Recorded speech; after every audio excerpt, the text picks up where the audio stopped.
This is Talking Devils, the leading independent Manchester United podcast.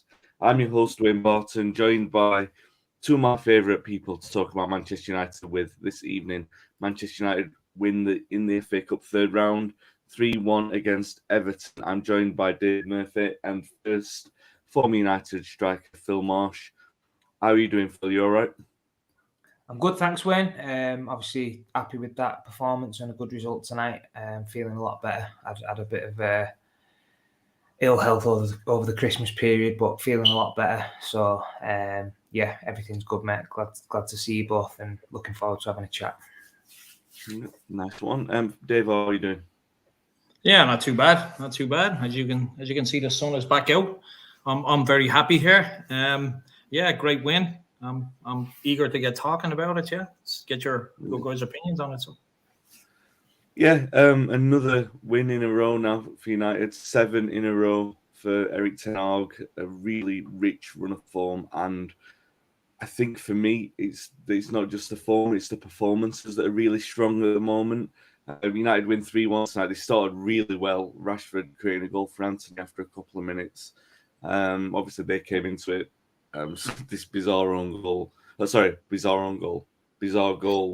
they score. De Gea makes a rick of it at the near post. Cody runs in to score, and then Cody scores an own goal at the start of the second half. I mean, how was your look for that? Probably wouldn't have even expected to be up there to score their goal, and then is in the wrong place at the wrong time. And then right at the end, Rashford scores after Garnacho wins a penalty. But yeah, I mean, you can say that win 3-1 and the results go through in the cup, Phil. Obviously, in a cup game, that's all that really matters. But that's not all that really matters for United at the moment. It is about building performances. And I mean, how impressed are you with the fact that, United not maybe turned it on to be vintage tonight, but they did turn it on in patches, and it wasn't like they dropped the momentum. They really pushed for that performance and kept going right to the end as well to win. Yeah, 100%. I think you just hit the nail on the head there. In the cup games, I think the result is the foremost importance. But again, another great performance. I think, as you said, the momentum and the confidence levels are building game by game. I think we've got a really good squad and settled starting 11 now with obviously some players to come back. Martinez come on there at the end of the game. I think he'll obviously feature once he gets himself back up to speed. But yeah, I think, today totally dominated the game. I think Everton did play quite well in spells. I've got to give them a little bit of credit. I think they come out and they had a little bit of a go, and they did sort of create and cause us a few problems at times. But I think overall, dominated the game. Probably could have scored a couple more chances if we'd have been a little bit more clinical. But yeah, I think 3-1 was probably a fair result in the end. And yeah, I think, just another win and keeping that winning run going, and the confidence is flowing now through the team. You can see it. A lot of the players are playing with confidence. You touched on Rashford there. I think for me, I think he's in, the form of his career at the moment. Every time he gets the ball, you're expecting him to do something. He's beating men. He's putting balls in the box. He's, looking lively, scoring goals. And I said it the other day. Marcus Rashford, when he's playing with a smile on his face and he's got that confidence and that swagger, there's not many better in world football for me, Wayne. Yeah, it's an interesting one that I have got it as my first heading, and you've jumped straight into it. You've took my heading out. Phil, it's all right. I'll come back to it in a moment. No, it's not. No, I mean it's my heading. What I've got in my notes, so it's not you. You haven't done anything. Yeah, Dave dropped out for a minute there, so I'll just recap on a little of what Phil said. Obviously, impressed with the win, but he says, moreover, Rashford in possibly the form of his life, and it's something. I mean, I'll ask you first about the win in general, but I do want to come on to that point. Is it the best that we've seen Rashford? I mean, since the World Cup, he's been electric. Is it the best run of form that we've seen from him in his career? But yeah, first of all, talk us through what you made of the result tonight and performance. I mean, I thought we started very well. I thought for the first 10, 15 minutes, I thought we played very well. I thought we we could have easily been 2-0 up before they scored. It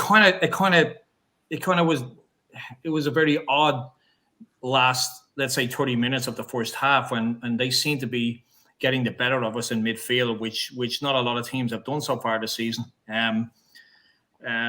But what I like about this team is that, and it goes back to some of the teams that Fergie had, was that a lot of these guys are no pushovers. I know Everton came with nothing to lose here. There was a couple of nasty challenges in there and a couple of hard ones as well, which I enjoyed.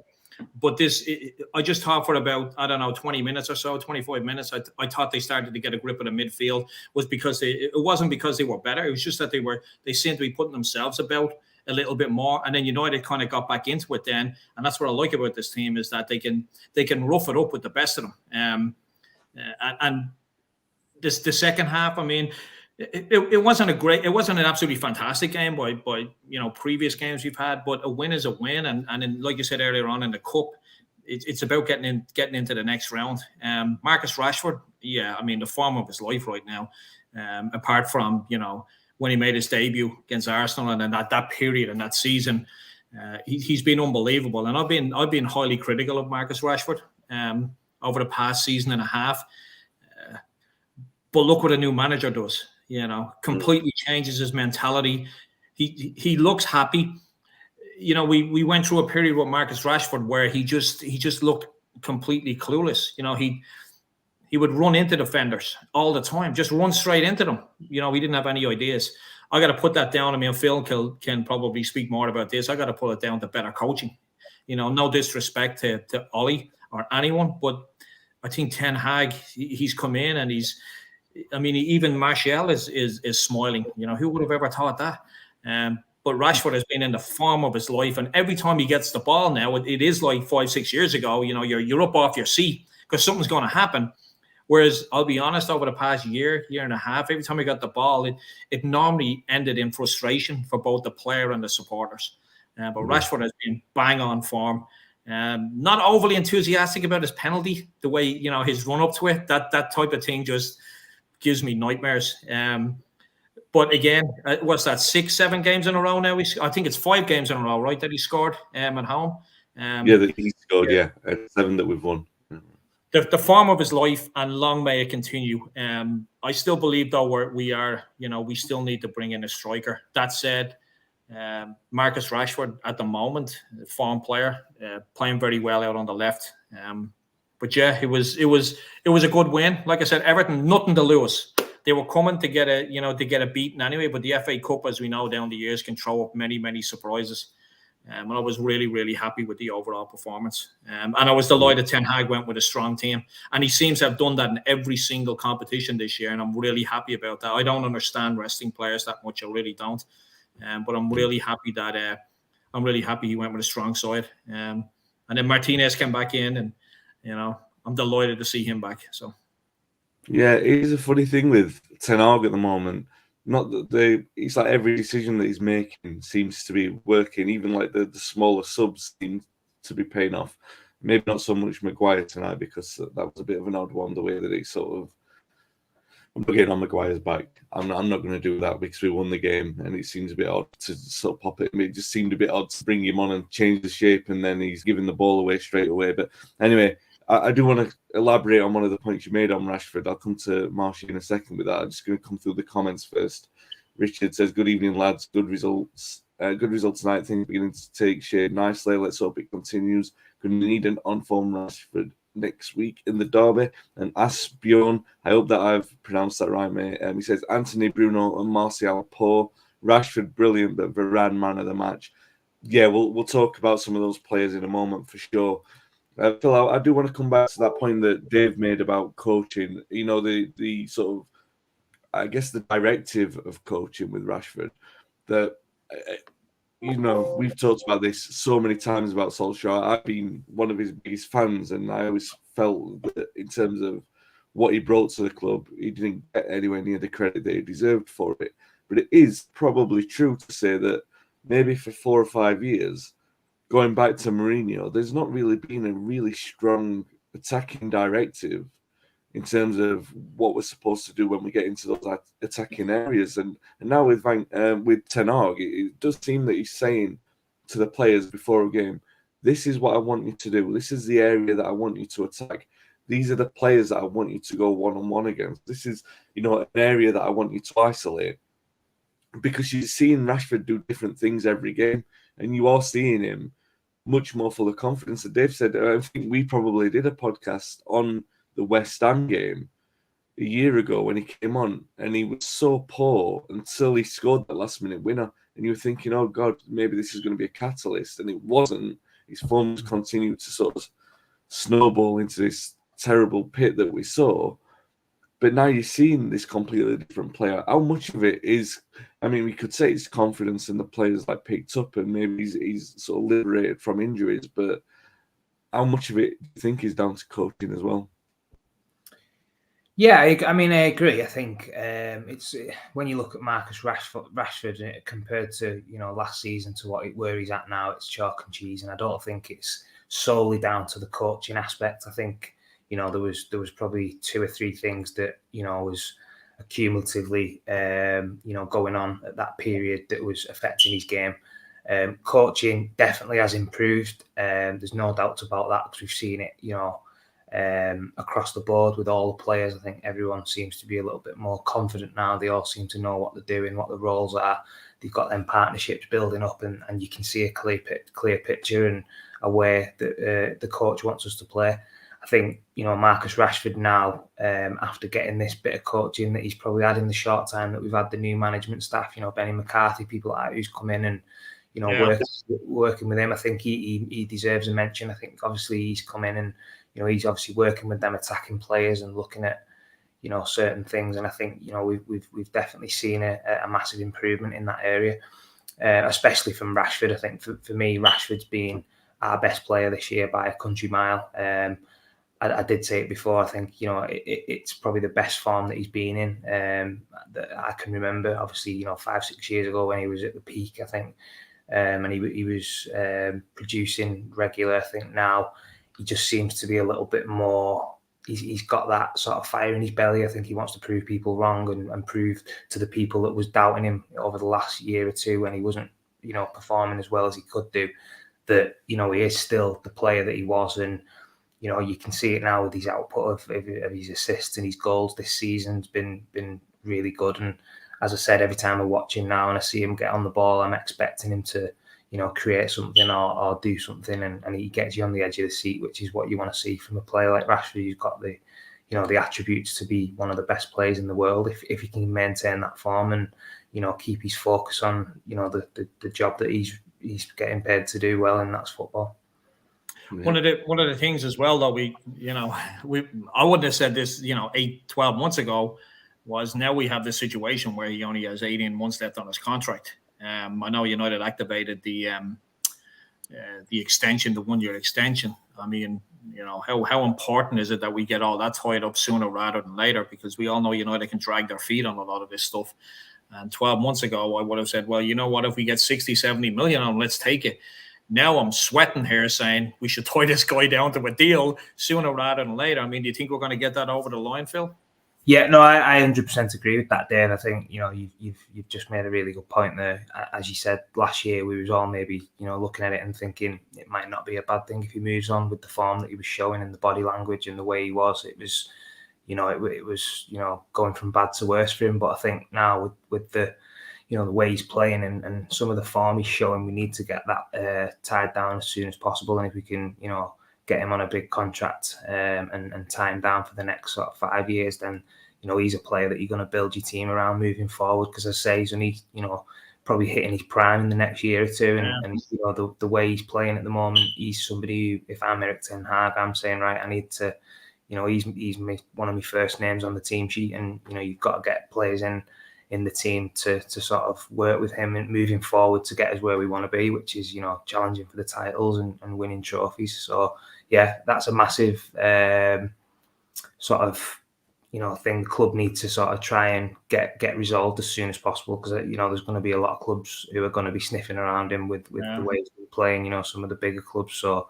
if we can get that done, before the end of this season, then that'd be a massive bonus. I do just think as well, just while we're talking about the attacking play and the forward lines, I can't help but sometimes think with, the way we are playing at the moment, if we had a number 9 who was, as prolific as, someone like a Haaland, I'm not saying there's one out there that, is available at this moment in time who's as good as him, but I think the amount of chances that we're creating, if we had someone who was a proper out-and-out goal scorer, I don't think we're that far away from challenging some of these big teams again, like City and Arsenal and Liverpool. Because when I look at the team now, I look at the back four, it looks really good. We've got a lot of competition in all the positions. Casemiro's been absolutely breath of fresh air. I think he's absolutely mustard in that position.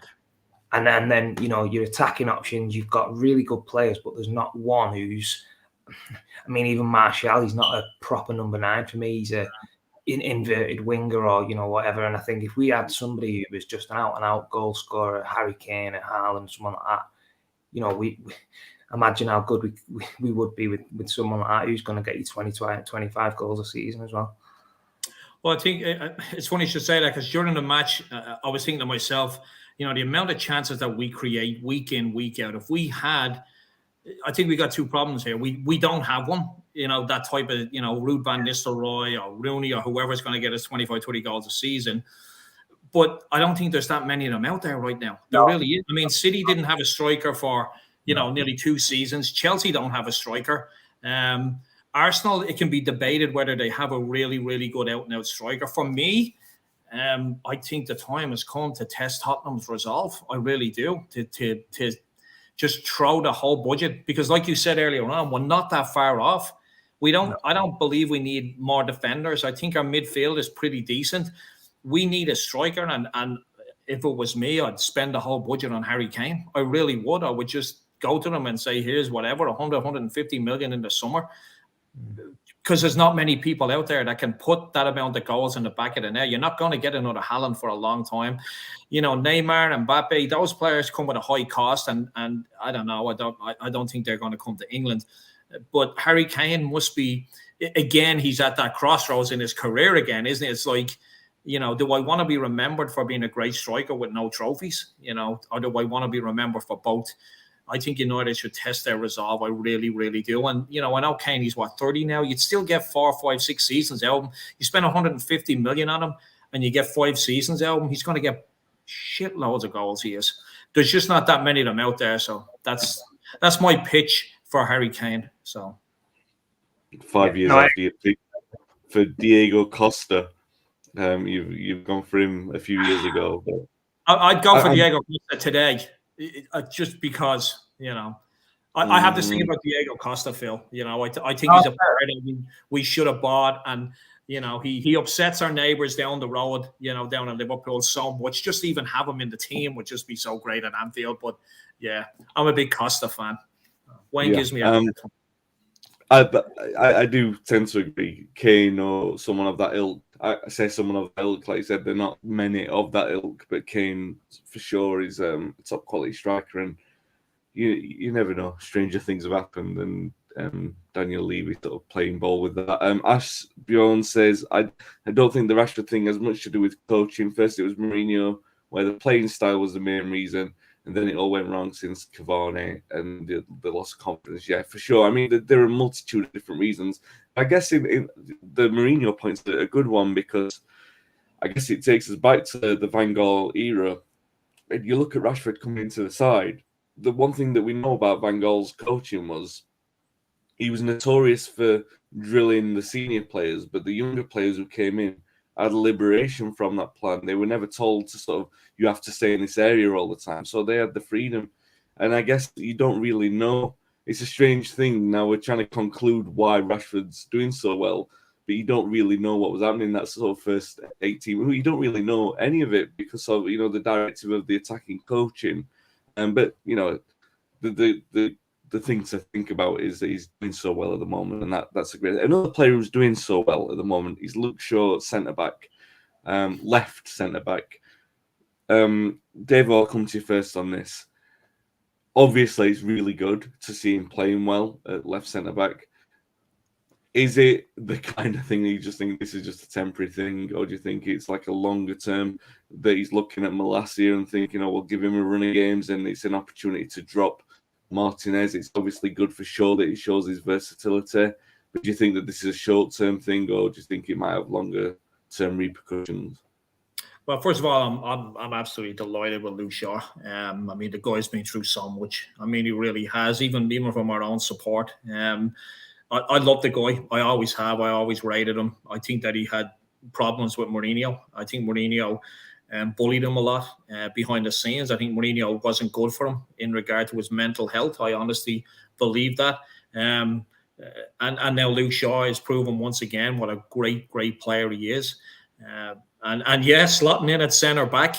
I mean, most defenders can play across the back line in some aspects.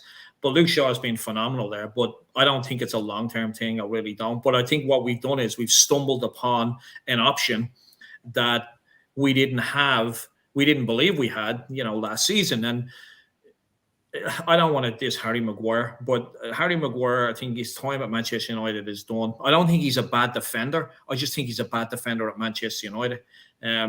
And I think he could go off and do a very, very good job elsewhere. I just think mentally he's gone at Manchester United.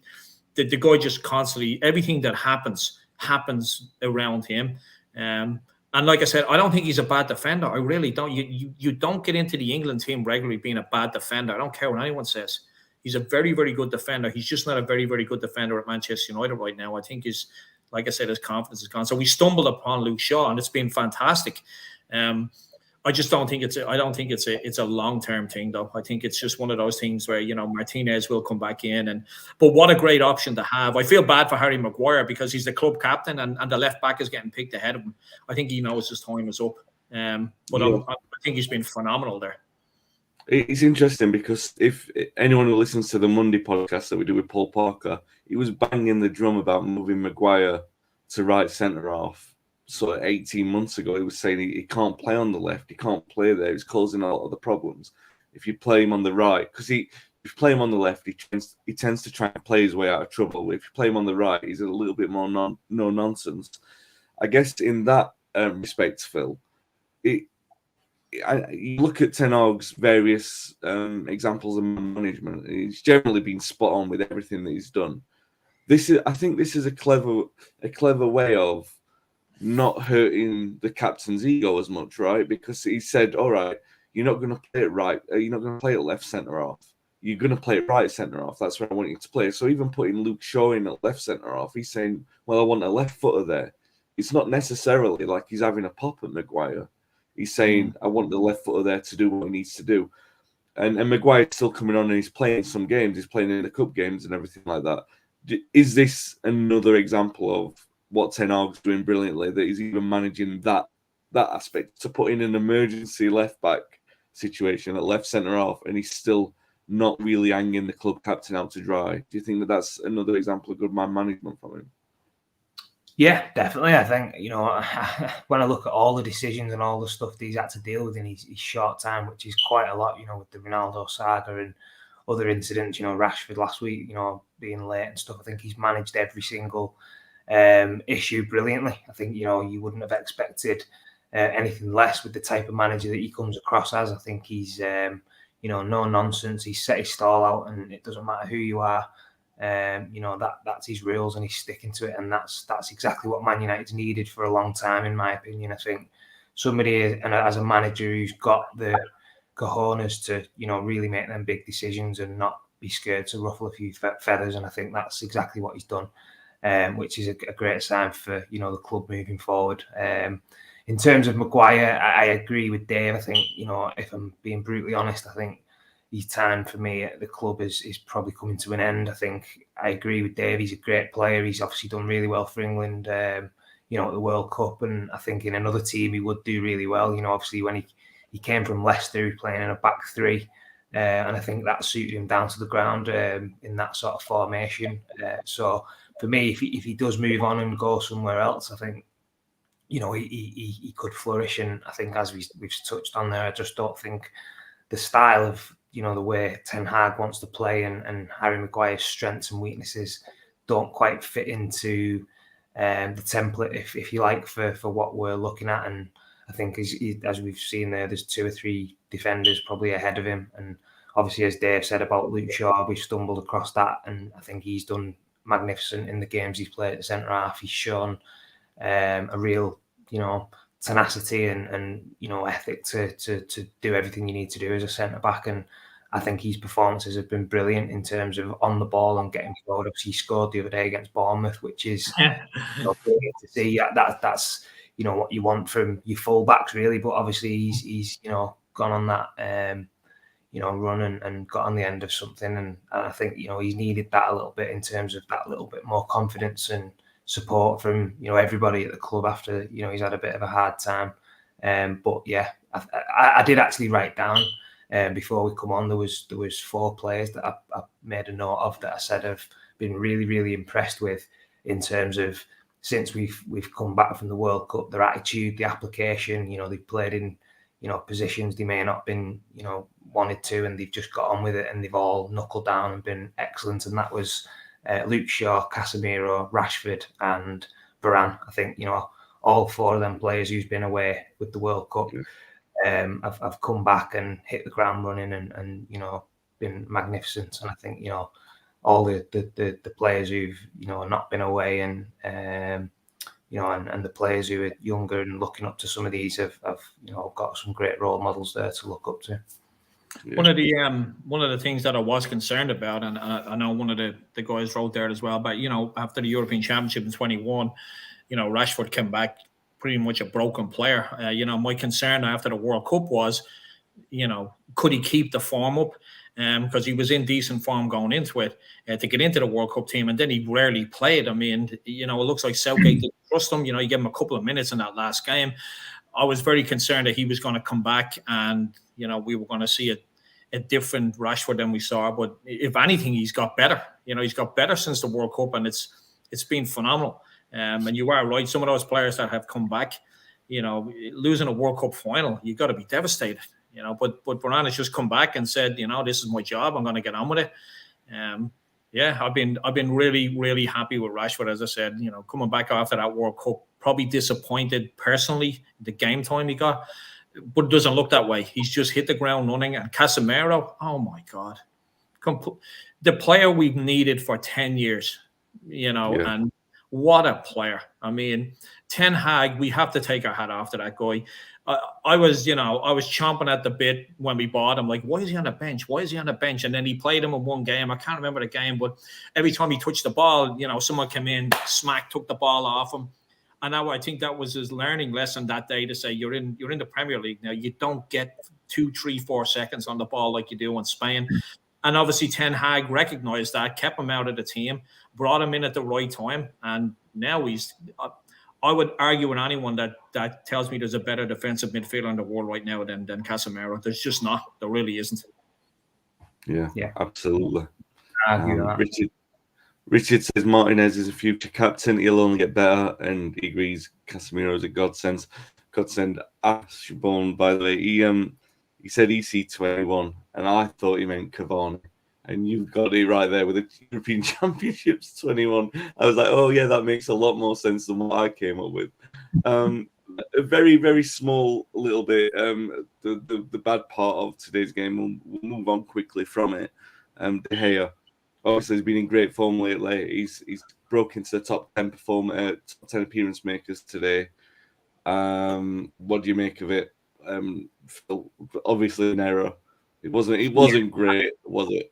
No, to be honest, we've come accustomed to De Gea. He'll when he makes a clanger, it's a proper clanger, and I think we've seen this happen quite regularly over the last about 10 years, where he's had great periods, and then out of nowhere he'll just drop a massive clanger. And obviously today, I think it was just a lack of concentration for me. I think he's just switched off, thinking the ball's going to run out of play.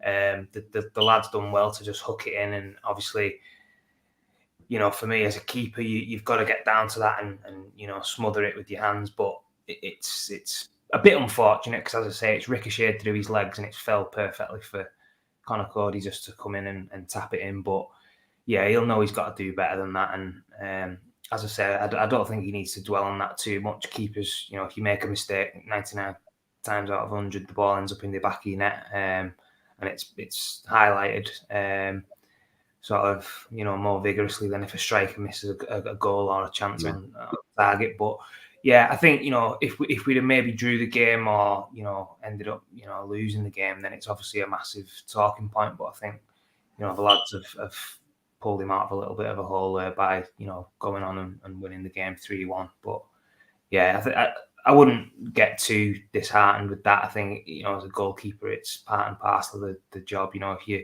not fully switched on and you make a little slight error, it can lead to a sort of embarrassing moment. It's just disappointing because he's such a good keeper and he's brilliant. The amount of times we've seen these kind of errors from him, but who am I to call a goalkeeper? It's part of the job, I suppose. He's just been a bit unfortunate at certain times with some of the errors he's made. He's probably. Sorry, Dave, I'll come to you in a second. Just quickly to interject, he's probably made the higher concentration of good saves that I've seen from any goalkeeper. There was one he made against Young Boys in the Champions League, which I remember he clawed it back off the line, which is probably the best save that I've seen from United goalkeeper. But Dave, I was going to say, March 1996, Peter Schmeichel pulls out a goalkeeper masterclass against Newcastle. December 1996, Peter Schmeichel does the Gordon Banks-esque save against Rapid Vienna.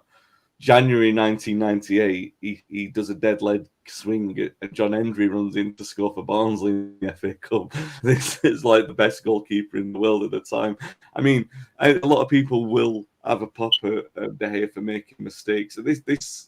I mean, sometimes things like that happen, don't they? I don't think it's not like an indication of terminal decline, even though it was not great to look at. No, I mean, it's you're 1-0 up and then that goes in. You're like, oh my God, what is he thinking? What is he doing? He'll be hurting because we all know goalkeepers hate being beaten on the near post. That's the main thing for them, and he'll be hurting on that. But I'll take a couple of those blunders throughout his career. I mean, even over the past 3 or 4 weeks, he's saved us on numerous occasions. For me, he's still our number one, and it's like a striker. Many strikers miss open goals and open nets and penalties, and they just move on. And the following week, they bang one in, and no one cares. Unfortunately for the goalkeeper, you are right. If we had lost that game 1-0, that's all people will be talking about, and I get it. But we didn't. It was an error. He knows it was an error. It was kind of funny when you're seeing it in slow motion because I think Phil hit the nail on the head. It just looked like he completely switched off for a second, because his legs were like about closing 2 seconds too late for when he realized that the ball, was on its way. But I'll take those errors, not many of them, but I'll take those in a David De Gea career any day of the week, because for me, he's still United's number one. I don't think there's many goalkeepers out there in the world that are better than David De Gea on a consistent basis. So it was. Congratulations to him as well for breaking in the top 10 United appearance makers. Colossal achievement. And what a player that loves the club as well. It's great. A couple of comments from Alex, who was at the game. Alex is the son of Dan and Kim, our good friend. He says the ref was shocking tonight, and the Everton fans were also shocking. They threw beer on the United fans, which, I did see him comment about that. That's not great. The Everton fans obviously got a lot more tickets for it being a cup game. Go and subscribe to Alex's channel, by the way. They post a lot of good stuff. Alex posts about going around the different grounds, and he's only a young lad. He goes around does tours of the non-league grounds and different football grounds in the northwest of England. So go and subscribe and help him out there. Richard says, I can see us pasting Charlton on Tuesday. I can feel it in my water, which I don't know. Can you feel the lottery numbers in your water, please, Richard? Or can you feel a cure for my croaky voice? That'd be really helpful at this moment in time. And Andy says, McTominay and Fred now squad players, which they should be. Casemiro and Eriksen on another level. Yeah, absolutely. I'm going to come to this point in a moment about this. So we bring on McTominay and Fred to close out a 2-1 win, which is a little bit concerning. But I'm not really going to pop on them. I want to have a talk about like the other players like Martial and Dalot. And again, not to really have too much of a dig at him. Martial was a bit absent tonight, and Dalot, I don't think, he's obviously feeling his way back. I guess the point I'm making is more about players like that, like Dalot, like Martial, like McTominay, Dave. I'll come to you first with this. The squad players who perhaps you're looking at them long term and saying they're not going to be United first teamers. Are you concerned about them, about their level of performance? Are you concerned about Martial's level of performance? Because you look at them and you say, all right, well, they've done all right. They've scored a few goals. Or like Dalot, he's playing above like what you would normally consider him capable of.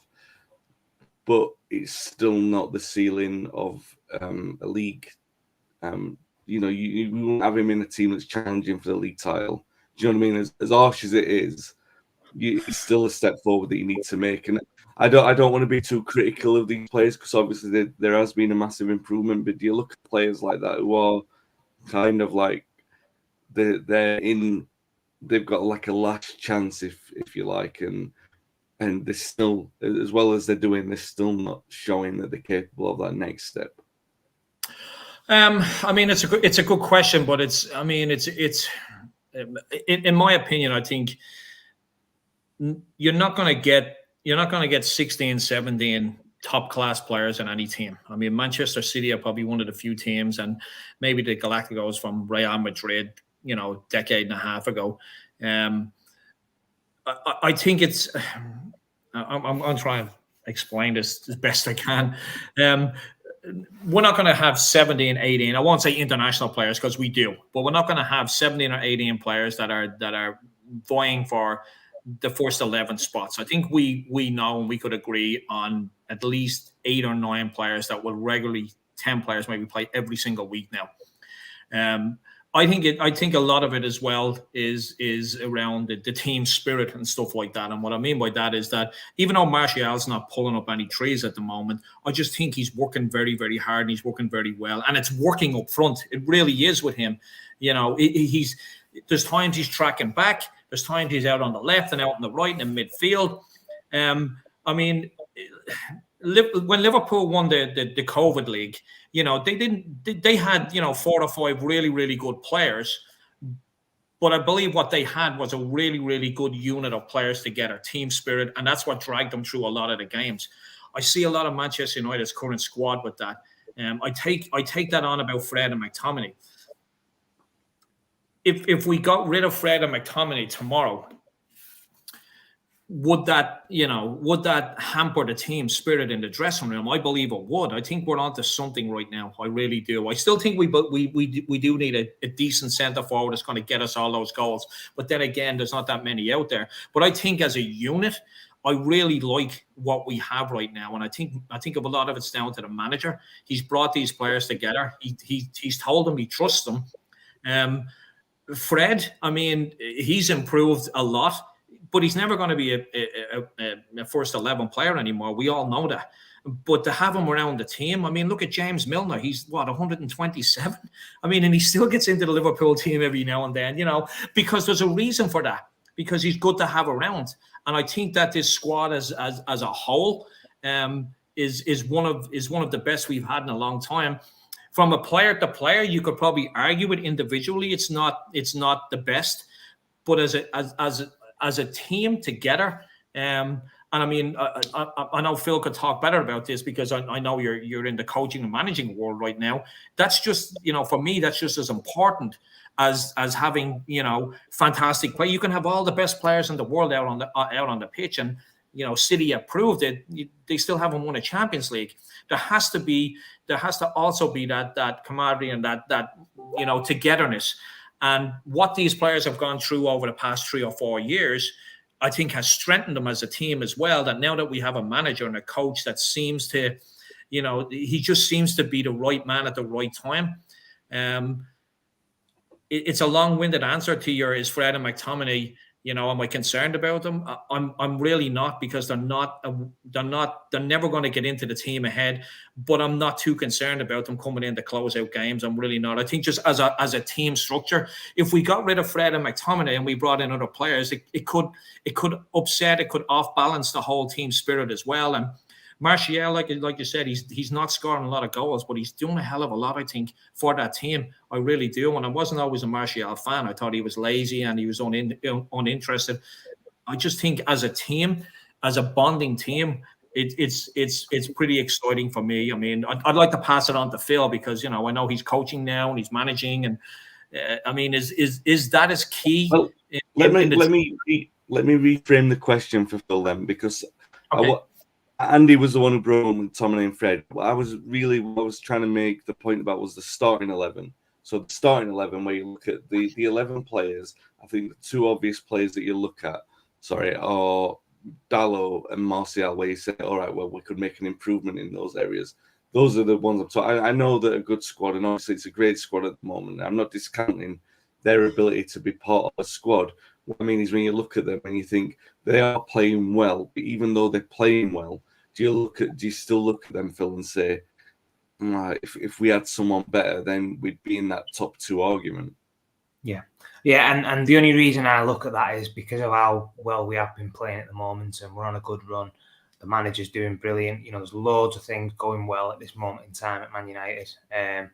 But then I'm looking at the bigger picture, and I'm thinking, right, if we get to a semi-final or a final, or in a couple of months we are in the top four and we're challenging maybe to stay in that.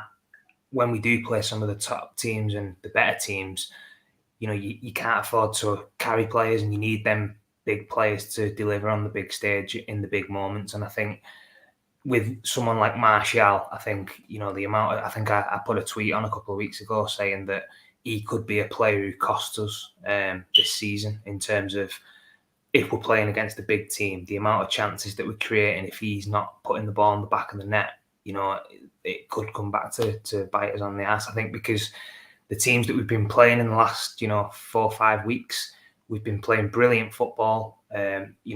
People have been chipping in with goals, different players, this, that, and the other.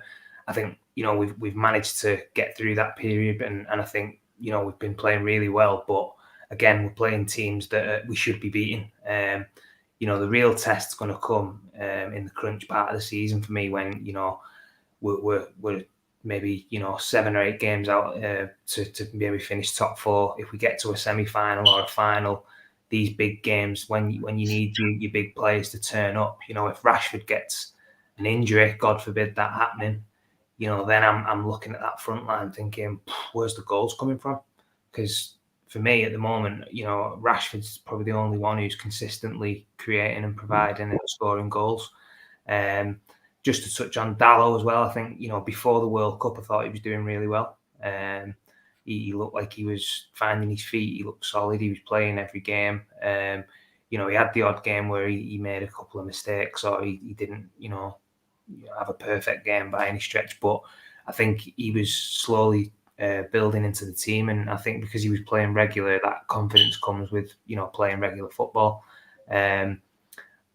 For me, he's one who's maybe come back from the World Cup and not hit the ground running as well as the players I mentioned before: Shaw, Varane, Casemiro, Rashford. Will that come in time? I hope so, because I think he's got what you need to in a modern day fullback. I think he's good on the ball. He can get forward. He can put balls into the box. Not convinced on him defensively. I mean, I've seen spells in his time at the club where I've thought, brilliant. He's done really well there. I think there was a game a couple of months ago where he was defending at the back post, getting headers, and he was more secure. He was tucking in a bit more, and then you see games where he's left isolated and people are skipping past him, and he's not what you need from your fullback when you're defending in a 1-versus-1 situation. So I think them two players in particular are areas where we can definitely improve. You said that, Wayne, and I agree 100% with that. But as Dave said, the team spirit and the camaraderie in the dressing room at this moment in time looks really good, and I wouldn't want to lose any of them players and unsettle the apple cart, because I think we're on a good run. We're in a good place at this moment in time. I'm maybe just looking at the bigger picture in terms of, where we need to be challenging for trophies and to be, definitely in that top four. If we had a couple more players that were, what we need in terms of a striker who can, sniff you out and goals in the box, like Van Nistelrooy, or somebody of that ilk, which we said there's not many about, and I get that, but that's the kind of player. If we had that at this moment in time, I think we wouldn't be that far off, and with the confidence and the manager and all the things that we've got going for us, it's exciting times. I think this is just Wayne's. He had a pop at me about Diego Costa earlier on. I think this is just Wayne's way of trying to get United to bring back Anderson into the midfield. Wayne's, according to Wayne, he was the best midfielder ever. I believe he has a tattoo as well of him. So this is just Wayne's way of saying, let's get rid of Fred and McTominay and get the McDonald's kid back in. I think that's all he's hoping for. There's no need for that. Before we go, one little name I do want to throw at you, João Felix. Now, you both talked about a number 9. Harry Kane's the name that you've both mentioned, and you've talked about, obviously, a world-class striker stepping in, someone who can sniff out goals. Felix isn't that kind of player, but he is a versatile forward. And there's something that came to mind, Phil, that I've been thinking about ever since we've been linked with him, since the link's been fairly strong at the start of the window, maybe a 4 million loan fee that they're talking about United are trying to put in. So it's not off the table that this could happen. Obviously, if they want more, United can't afford that. But if it's an affordable deal, and I look at this and I think, yeah, technically we do need an out-and-out striker, but you've got a versatile front line there that reminds me so much, or the squad composition in a way reminds me so much of 05-06 when you had Van Nistelrooy was on the way out, but Ronaldo and Rooney were blossoming into something, and neither of those were out-and-out number 9s. But you knew that there were so many goals in that front line as long as they clicked. And really what clicked for those two players was Sahar, and he was never a 30-goal-a-year striker. And I just think if you put, I'm not saying necessarily Felix, but a player like that who he's obviously a greater threat in the box than what Martial seems to be, because there's a presence in there. It can drop deeper and look, joining the play and everything a lot more than what Martial seems to do. He doesn't, well, as far as I've seen, when I've seen him play, he doesn't go absent as many times as Martial seems to do. So, although we are saying, and I agree with both of you, I'm just throwing it out there as a sort of a random point of discussion before we close off. Yes, theoretically we need a number 9, but if you put in a player like Felix, do you think that could bring more goals to the overall team? He brings something completely different. Yeah, I mean. Oh, sorry, go on, Dave. Sorry. No, you go ahead, Phil. No, I mean, I'll keep it short and sweet, Dave. I think for me, it's when you look at the attacking options that we've got at this moment in time, I think if João Felix comes into that, he definitely offers something extra. And I think in terms of a central position, I think he would probably do a better job in terms of attacking and creating stuff more than Martial in that position. However, I think when you look at other teams who've been successful over the years, who's not had an out-and-out number 9, if you like, when you look at Liverpool and City, for example, they had Salah and Mane who were scoring 25, 30 goals a season, and Firmino was being the link to that and being the player that was dropping in and making them tick, and that's the way they got their success. And City didn't have a striker; they had De Bruyne playing as a fake number 9. They had Jesus playing as a fake number 9. But because they had so much quality, they could get away with it. The attacking options they had was, all, really, really good players. Whereas we're not quite at that place at the moment. I think, we've got Rashford who's firing, and I wouldn't have any concerns about, him playing there on the left every game for us and scoring goals and creating stuff at the moment because he's in such great form. If you bring a João Felix into that mix and play him in the middle, then that would definitely improve us and bring us a bit more success, I think. But then it's the other side of the pitch for me that we're sort of I mean, Anthony's doing okay, but for me, he's not quite. I mean, it's the similar situation to when Sancho signed. I was expecting a lot more than what I've seen so far. Granted, it's his first full season, and he's sort of done quite well in certain games. But I think that's a position where as well we if we are going to go down that route of not having a prolific number 9 who's going to score 25, 30 goals a season, you have got to have two out of the 3 that are scoring 15, 20 goals in order to get you to where you need to be. And I don't think we're quite at that place yet with the players we've got. Got some great options, got some great talent. Garnacho, young lad who's going to get better every game he plays, and he's exciting to bring on. But I wouldn't have him starting every week because you don't want to, ruin him and play him too much. You've got Sancho who's training back at Carrington now on his own. He can come back into the fold at some point. Anthony. There's loads of players who can play in them wide positions, but I wouldn't feel confident if I'm being honest that we could, get the amount of goals that you see, the other teams get in the current situation. So yeah, Felix would be a good addition, but I think next season, or if we can get a number 9 who can come in and get us them goals, then that would be my main target, and I think that's the position we need to strengthen in for me in terms of in the next transfer window that we get opportunity to spend money. Yeah. Well, I'm gonna be the fly in the soup. So I'm not convinced of Felix. I'm really not. I just don't know. I mean, if he was, I just don't understand why Atletico Madrid would want to loan him out halfway through the season. There's got to be a reason behind that. I mean, I know he didn't play in the last game, but the previous game to that he played and he scored. I don't know. There's some. For me, it's a very, very risky, even as a loan deal, and even bringing players in as a loan deal. Does it always work for 4 to 5 months? I mean, are they overcommitted to the team, or one or two things go wrong? And I haven't been convinced about him. I'm really honest. I think he has the potential to be a very good player, but just right now, and the Premier League, come on, we know it's a beast of a league. It's the toughest in the world. And bringing him in cold.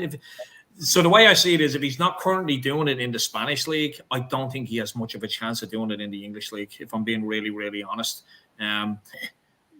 If they were going to buy him, I'd probably I wouldn't even look at it differently, but I may understand it. But taking him for 4 to 5 months, regardless of the money they're going to pay him, because to me that's irrelevant right now because football is so crazy on that aspect.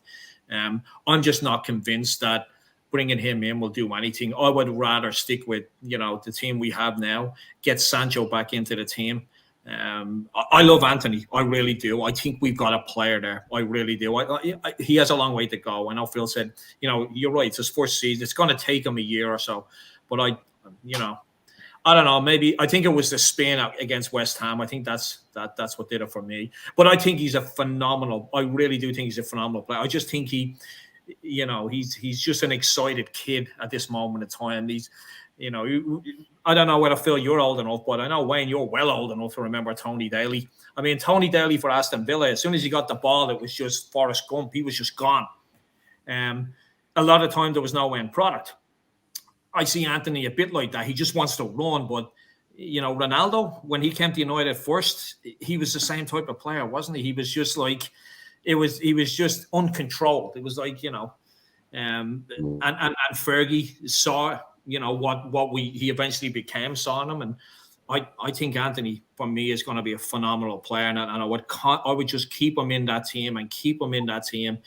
I think he has a heart of a lion. He loves the club. He loves the fans. He gives 100%. We're that close from me personally, I think he's going to be phenomenal. We need to give him time. But to get back to the Felix thing, I would just bring Sancho back in. I think he's a better option right now. We're taking on an unknown, and I don't know. This like I said, if he's not turning it up in the Spanish league, I just don't see how he's going to do it in the Premier League. That's my honest opinion. So. Interesting. Marcus Rashford has been talking to ITV and he says He agrees with us all, by the way. He says, yeah, probably goal scoring form. This is probably up there with the best I've ever been, which tells you we know what we're talking about. Or he's taking quotes from our podcast, so he's been watching us in the, I don't know, maybe in the can in Old Trafford. So. Oh, Marcus, it's all right. You just tell us, we'll feed you quotes. It's all good. Alex, one little quote before we go. He asks about Maguire. We have talked about him earlier on, Alex. Don't worry about that. About what he did when he came on. And yeah, it wasn't much, but I'm not going to be too critical because he did what he was brought on to do, and it was the manager who brought him on. So, yeah, thanks for the guys joining us tonight. Everyone who joined in the chat, and for Phil and Dave for their time on this Friday night. I guess me, Phil, and Lee will be back next Friday to talk about the Manchester Derby, preview that, which should be a lot of fun. And I'll be back with Paul on Monday morning. If you're watching on YouTube, please like and subscribe. If you're watching on the replay, get your comments and questions in, because we do still comment and reply to them on the replay. If you're listening back on the audio podcast as well, please be sure to like and subscribe on the platform you're listening on. Don't leave any reviews of my croaky voice, because it will be gone in a week or two. I promise that. We put it with Phil. He had a croaky voice for a week, and look, he's come through. Don't judge us on that. We'll all be good. And Richard does say before we go, agree with Dave about Felix. He's only averaging 1 goal every 4 games. I had to put that up because it's not often we do get someone who agrees with Dave, so we better get him before we end the podcast on that. Yeah, thanks for listening. Thanks for watching, guys, and we will be back very soon with analysis of, I guess, a preview of the City game, but also the review of the Everton game with Paul.